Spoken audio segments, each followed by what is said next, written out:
I'm Leanne Tran, psychologist who's worked with families whose kids don't fit the mould for almost 20 years. I've worked with children for decades, but I know parents are the real change makers when it comes to their kids.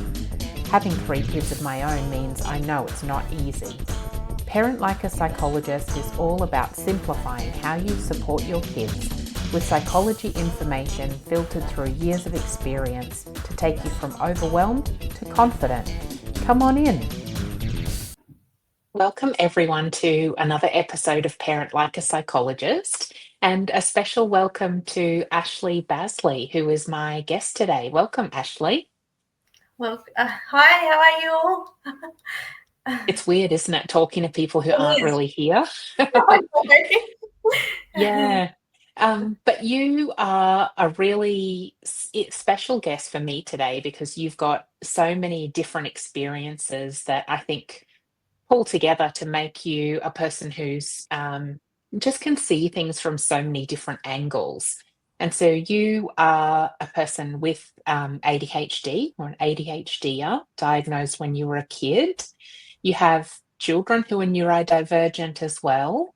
And you also run a support services business, Absolute Ability Support Services, where you use that real understanding from lived experience to support other people. That's kind of all areas from my point of view, professional, parent, and lived experience as well. Yeah, definitely. And so you talk about a lot of, in your business, advocacy is the main thing that, well, you do lots of different things. Supporting people with, well, like the way they live their day-to-day lives, but you do a lot of engagement, inclusivity, but advocacy for you is the one that's most important. And so we're going to talk today about, I guess, the needs of neurodivergent kids and how we can advocate for them. Can you tell me a little bit to start with about your kids? Yeah, my kids. So I've got 4 kids, all on the spectrum. Hmm.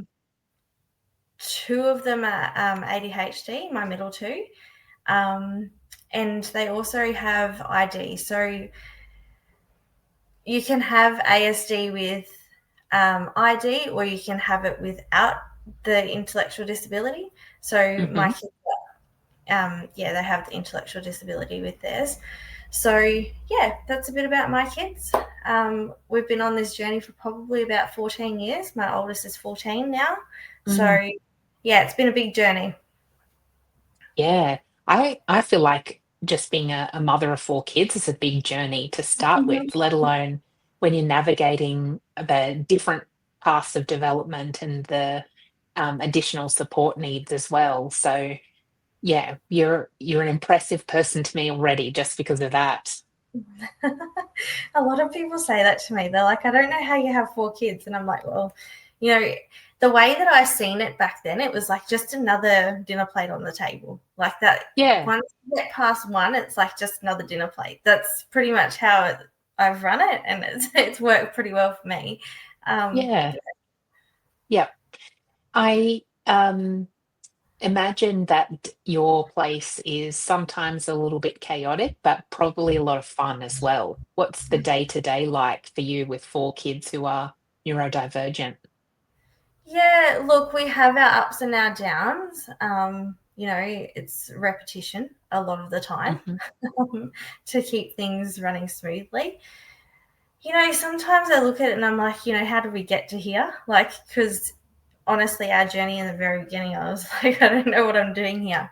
But yeah, a lot of like, repetition, like honestly having a plan on what their routine is and all of those sorts of things. That's probably how we've got to where we are today. But yeah, there's still a lot of, ups and downs. There's days that I'm just like, I don't know why I woke up this morning, and there's other days that I'm just like, it's pretty amazing. But that's kind of what it looks like in our house on a day-to-day basis. My kids have limited interests, so fishing is Mhm. always on the cards. So, Okay. yeah. But otherwise, Well, yeah, it's crazy. yeah. So it's, I mean, I think too, sometimes what parents forget is that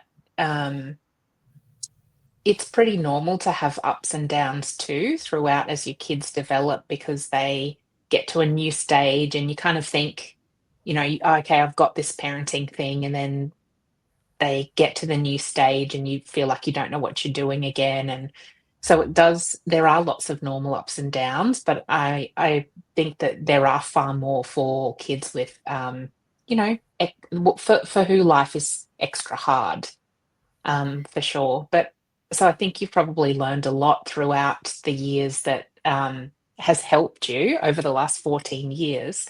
You said that routines is one thing. Are there other things you've learned along the way that's made life easier as a parent?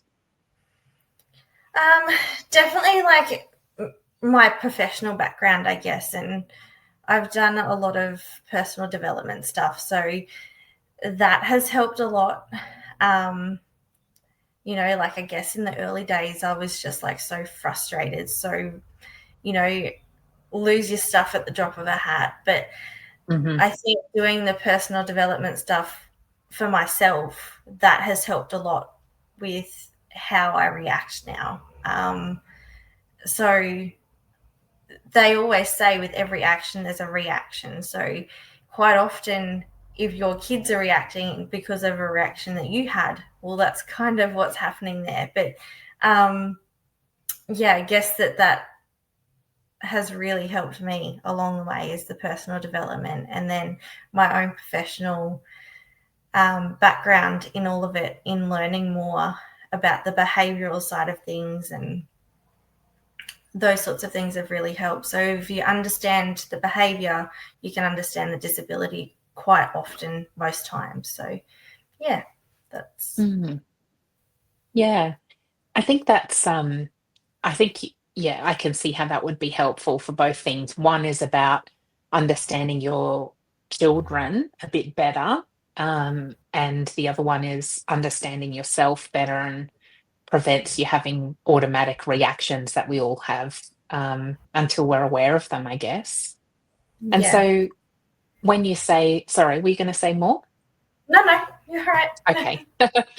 Um, when you say that if you understand the behavior, you understand the disability, that's really interesting because I think I always say to parents too that understanding is what gives you a lot more patience and empathy.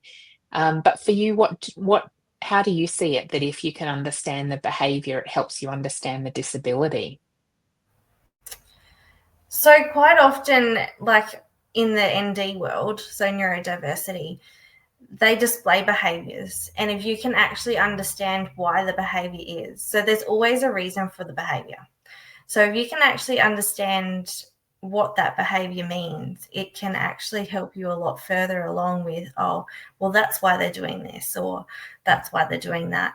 So that has really helped a lot with, the ASD, because ASD behavior is, quite challenging. And then it's like, well, Hmm. I don't know why they're doing this. And that can often then turn into a spiral of, well, am I doing something wrong as a parent, or, all of these other scenarios that you could possibly think of. So I guess understanding what those behaviors actually mean, it Mm, can help along the way. mm. So often we're guessing about why things are happening, aren't we? And we kind of, if we guess about it, then I think we try to do something to help, but it can be targeting the wrong thing. Yeah. Well, they always say that parenting doesn't come with a manual, right? Hmm. ASD is the Yep. same. It doesn't really come with a manual, and why they do the behaviors they do. So it's kind of figuring out and working out why. And quite often, sometimes, because we as parents are in the thick of it, we can actually be the cause of it. like, Mm, um, we can be the cause of the behavior. Like maybe we're setting them off in a way that, we didn't quite understand. I've often seen parents where they don't realize the behavior that they're doing is actually triggering it. Mm-hmm. So I've often seen a few times where parents will favour one child over the other, and Mm-hmm. then that can cause like a whole ripple effect of, different things happening. And then they're like, I don't understand why they're displaying that behaviour. But, if we don't have that affection shown to that child in that way, then we can often stop that explosion from happening. But there's many, many different things. That's just one example that can happen. And then we go, well, why are they having a meltdown? Well, we did this and that's why. So when we're too close to it, sometimes we can't actually see it. Yeah. Yep. I was thinking that as you were talking, that sometimes it's about our awareness as a parent. Sometimes we can be aware of things and sometimes we're not. And it's when we're not aware that we might do things that trigger reactions in our kids. Yep. I think I think too sometimes it can go the other way. Like if our kids they're already doing something, they're having their own, situation or reaction going on that's maybe even causing a meltdown or something. But sometimes the things we do then make it worse as well. So even though it might not have started with us, we can do things that escalate the situation because we don't really understand what our kid needs. Yeah, definitely. I think it comes from, as parents, we want to be the problem solvers, like we want to solve the problem, but quite often we can't solve the issue. Mhm. You know, it's best to kind of detach in some situations, like especially if it's like a PDA situation. Um, Mhm. it's probably easier for us to just go, no, we're going to let it be and we'll come back to it, because that's just going to escalate them way further than, we intend to. So, yeah. Yeah. I think we talked a little bit about how you've spent some time learning in your professional role about positive behavior support. And that's coming to my mind as we're having this conversation. Um, and I had a thought about it, but I've forgotten what it was. Oh, that's right. I wanted to say that because I use the idea of positive behavior support a lot with parents, and the one idea I think that takes a while to get our heads around is that most of the stuff we can do to make behavior better overall happens not when the behavior is actually happening. It's all the other stuff you do, um, like setting up the environment well and promoting good behavior and teaching your kids skills. And then, like you mentioned, with PDA, which is called pathological demand avoidance for people who don't know, is when kids they want to avoid a demand that you're putting on them, basically. And so in times like that, sometimes it's about being strategic and not pushing the idea then, but knowing that you've got lots of other things in place to try and teach your kids what to do. Um, is that kind of how you see it as well, or do you use the ideas a bit differently in your work? No, they're very similar. There's many different ways that you can use it, but yeah, pretty much you've hit the nail on the head with that one. That, yeah, we try and put other strategies in place over, pushing the subject with PDA. That's kind of how we avoid the meltdown, like, because if we're pushing, pushing, pushing, and they're avoiding, it's only going to cause a bigger situation. So sometimes it's just easier to leave it and come back to it when they're not in that state. Um, and the best way I can probably explain PDA is it's like the brain goes to sleep. They're stuck on a particular subject that they want to do, and the brain can't come out of it until it's sort of, until we forget about it, essentially. Um, so it's easier to drop the subject or drop whatever we've asked them to do and they're avoiding it, to just drop it, leave it, come back to it when they're actually not in that state, because then the brain can forget about it and we can, come back to it at a different point. But that's essentially what happens with PDA. Mm. It reminds me a bit of that saying where you lose the battle, but you'll win the war. And it's like if you try and dig your heels in that moment, it's the situation's going to escalate and get out of control. So you may as well just let that one go and know that overall, yeah, you're still going to be ahead overall, even if you forget that one thing. Yeah. it feels hard at the time because we're like, and I think it's kind of like locking horns at some points, like as a parent. Hmm.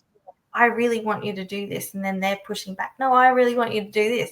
And then it's like, well, and in some situations they can be as stubborn, like we can be as stubborn as each other, Yeah, And I've had to learn that as a parent to just go, nope, I'm going to drop all subjects and just move on. yeah, But as well, like, self-development work, that is kind of, you actually explore those different things that you're actually doing yourself. And it's like, yeah. wow. So, yeah.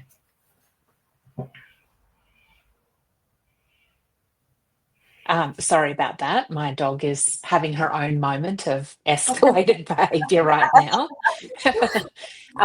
I will just let her out and be back in a second. No worries. Okay, sorry about that, everybody. She's out now. But what I was thinking as you were talking that, yeah, you were saying locking horns with our kids sometimes, and we want to be the one to come out on top sometimes in that situation. But what can happen is that, you know, both of us are escalating, like our kid is escalating a bit, and then we do, and they do, and we do. And if we want to win, it keeps going until it kind of blows up out of control. Um, and that's pretty stressful for everybody. Yeah, it is. I've actually learnt to do that a lot with people. Okay. Not just with my children, but after doing all of the work I have, it's Hmm. quite easy just to squash a situation or like a subject and just go, yeah, we're not going to talk about this. Right. So it just doesn't escalate a situation. So Yeah. I guess that my own awareness sort of stops that now. Um, Hmm. when like you could have just had like a big confrontation with someone, or like they wanted to challenge you. Quite often when someone does that in a situation, I'll just squash the subject these days, Hmm. because I know the behavior and what it's essentially going to cause. So I just avoid it these days. Yeah.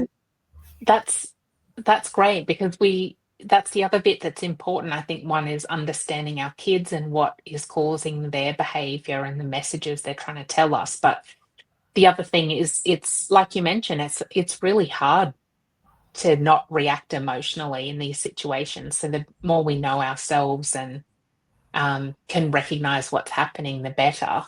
What kind of things have you learned, or do you have strategies that you use instead of engaging when you just kind of shut down those conversations?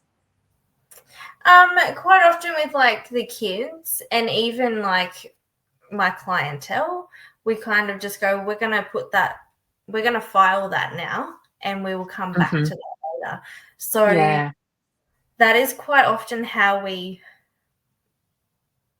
go about that sort of a situation where we can pick it back up at a later stage.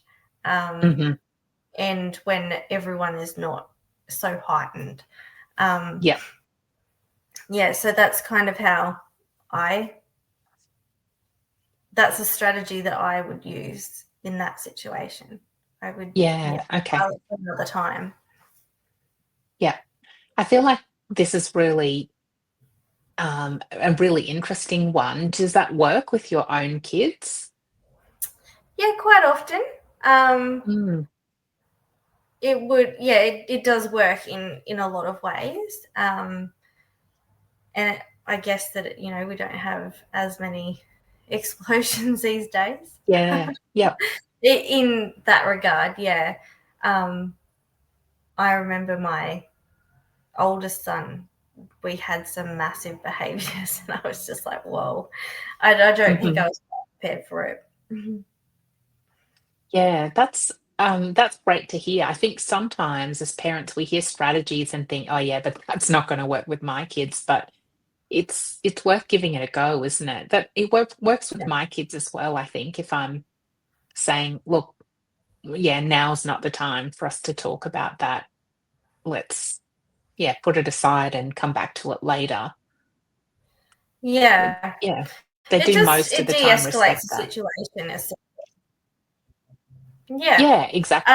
I just feel that it's a de-escalating technique rather than, you know, it works in the way of, oh, well then, we can come back to that later because, mum's not happy, or, the kids aren't happy or whatever. So it Yeah, it just works in that way of, well, it's not the time now, or it's, we're all at heightened, and yeah, it brings the awareness as well, I guess, when we're saying, let's file it for later, because then it brings awareness that someone's not happy, you know, we're both heightened, those sorts of things. So it yeah, does bring an awareness around that. yeah. And I think like anything, it's the pattern or repetition of it, isn't it? Where the strategies work better and become easier if you when you're repeating them, because then kids learn, oh yeah, okay, that, and they know that you will talk about it again later, but it'll work better when everyone's calmer. Yeah. Mhm. And so I'm interested to hear from your point of view about then how, because we talked about how in my family I've got a little bit of neurodivergence, but I don't have in my family, but not me myself. How does ADHD affect your parenting? I don't really think it affects my parenting, but Mm, it okay. definitely puts challenges in place at times. Like, um, I feel like in my job, let's just put it this way, in my job, some days I actually I can't just come straight into the office and do what I need to do. Sometimes I Hmm. actually have to go and distract myself with something else. And I think it's actually more an avoidance than anything else. Like, Okay. you've got Yeah. all of these demands, so it's an avoidance. And I often do that within like the house as well. Like, there's Hmm. housework to be done, but I've got like 20 million things going on in my head, so that's not going to get done today. So I Yeah. guess in some ways like that it has affected that. Um, but parenting wise, I don't think it's had any effect really. Yeah. Okay. I Um, mean, just getting tasks done, I guess that's probably my biggest thing. yeah. It doesn't Yep. really work sometimes. Yeah. I wonder if maybe it's given you um a good amount of empathy for your kids as well, because you might just be aware that for you, you need different, or you have certain ways of managing and coping that suit you. And maybe it makes you realize that your kids might need their own individual strategies as well. But maybe you don't recognize that as a strength. I guess it is. I think that's probably why I am good at what I do. Hmm. Um, in the understanding, but I think like there is certain realizations for me, and I don't think that a lot of people realize it. But as a parent, when things get slapped in your face and you're kind of like, I did that as a kid, you know? Right. And, Yep. and this comes off the back of, there was a stakeholder meeting for my son, and they were saying that he keeps fiddling with things in his desk, but the teacher didn't think that he was focusing on, what she was saying. And then later on, he had turned around and said to her, oh, well, the web feed on that duck, how does that work, And so he was listening to her. So, Yeah. and I actually did, that kind of got me, because I was like, well, I remember when I must have been about year 4, so I might have been about 8 roughly. And I had a teacher at the time, a male teacher, and he used to get so frustrated with me because I had to take off my shoes and I would pace up and down the classroom.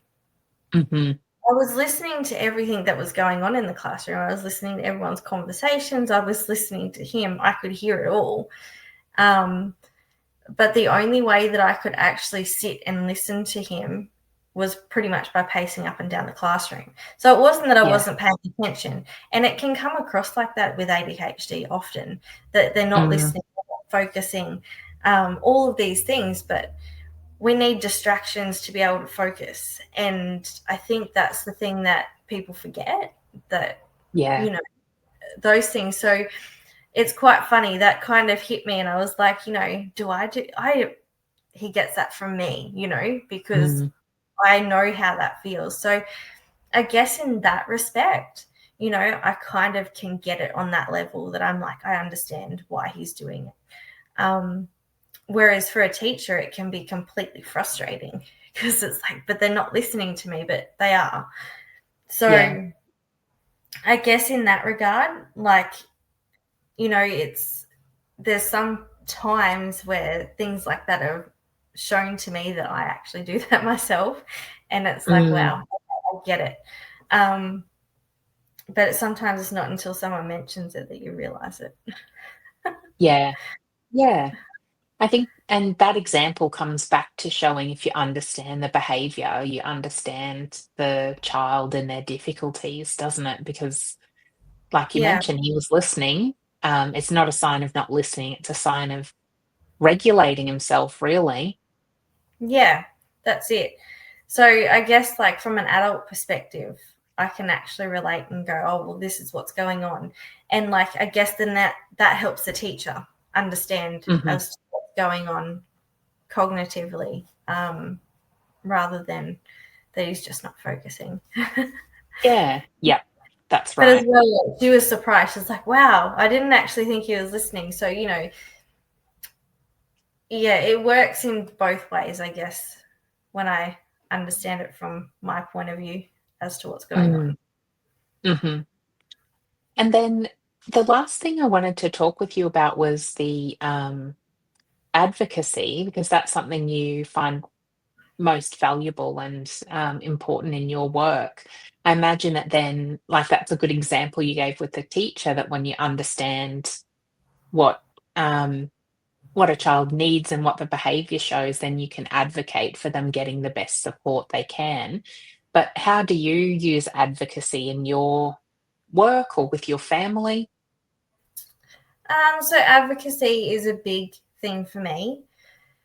I believe if we can advocate a lot more and teach people about neurodiversity, that, we can fill gaps where they're essentially not filled at this point in time.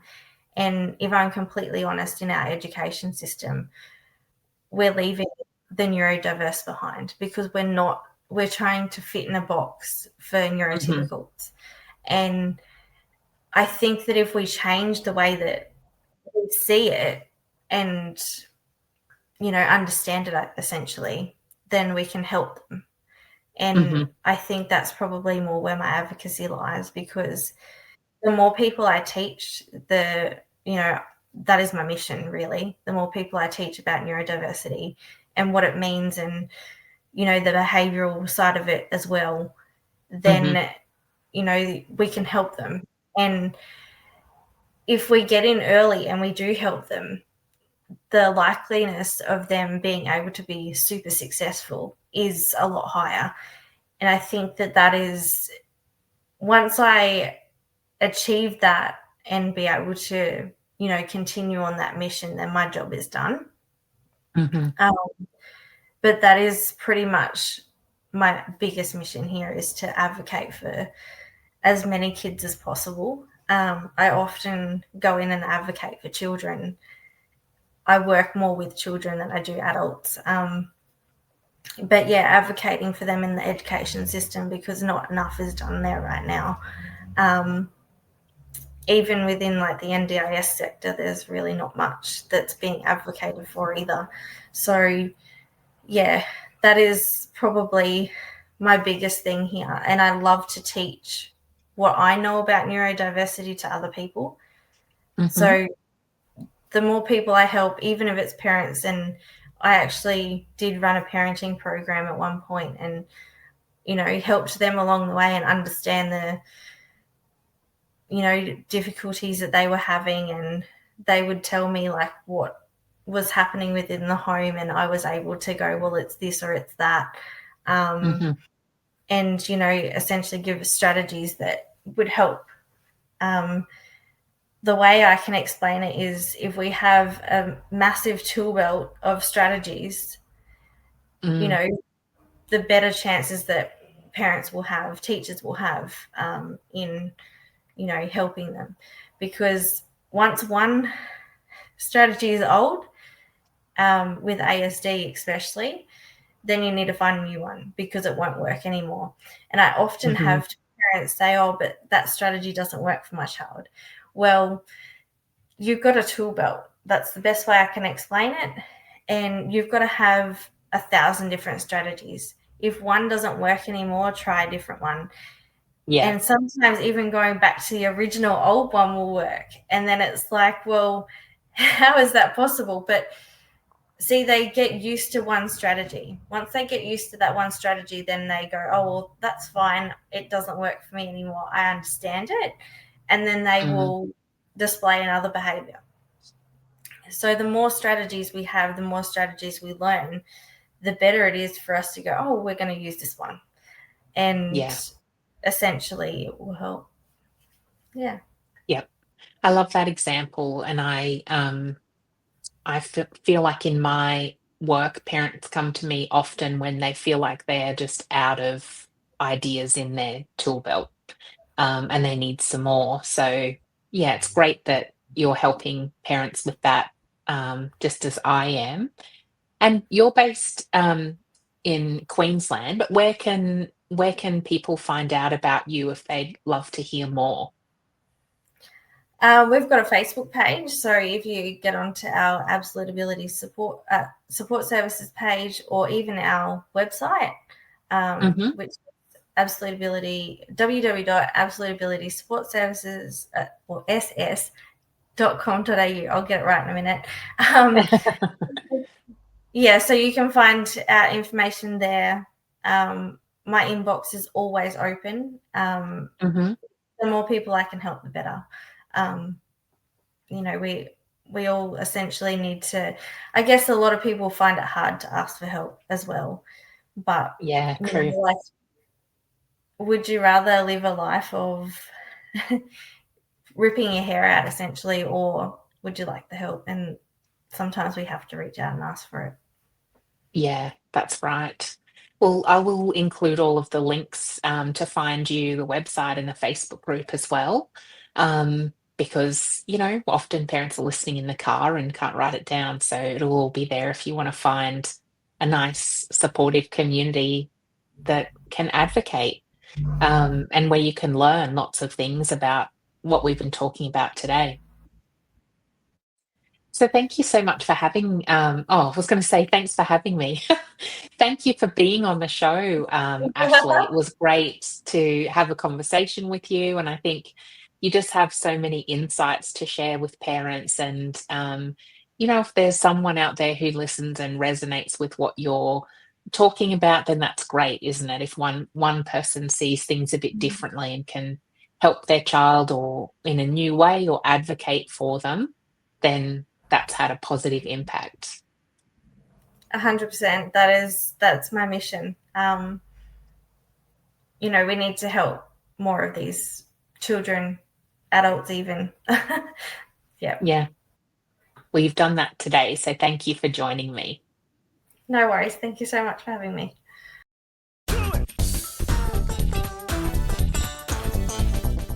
Thanks for listening to this episode of Parent Like a Psychologist. If you found it helpful, please share on Instagram so other parents can benefit too, and tag me at Leanne Tran Psychology so that I can say a big thank you. Head over to leannetran.com.au to join the village for bite-sized psychology tips straight to your inbox. I really hope this podcast has brought a new perspective and you a step closer towards a calm parent and a thriving child. Have a delightful day.